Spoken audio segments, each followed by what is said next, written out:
The Lonely Sparrow. Once upon a time, in a peaceful village, there lived a little sparrow named Chirpy. She had shiny eyes and soft brown feathers.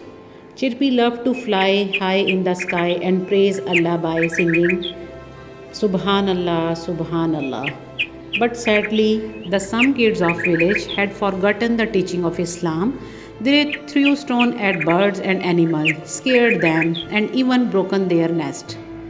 They didn't remember that our beloved Muhammad sallallahu alaihi wasallam taught us to be kind to all living beings. One cold winter, some naughty boys destroyed Chirpy nest. Her tiny eggs fell and broke.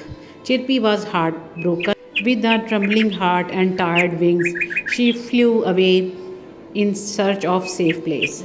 Day passed. Chirpy became weaker and colder. One evening, she landed on a tree near a small house. A kind little girl named Amna lived there. Amna loved animals and always remembered the hadith, be kind to those on the earth and Allah will be kind to you.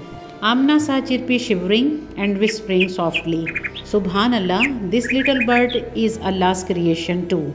I must help her. She bought seeds and water and gently placed them on a small plate.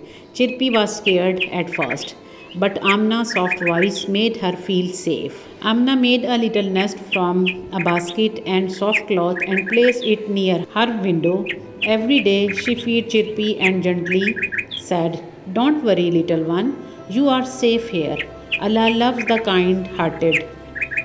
With care and dua, Chirpy got strong. One morning, she didn't come to eat. Amna looked everywhere. Then she heard a beautiful Chirpy sound. Chirpy was on the tree, singing joyfully. It was like she was saying, Jazakallah khair. From that day, Chirpy often visited Amna's garden, flying freely but never forgetting her kind friend. The people of the village saw how peaceful Amna and Chirpy were together. Slowly they changed. They stopped hunting animals and started treating them with love just as Islam teaches. Thank you very much for watching. If you like the story, please don't forget to subscribe my channel.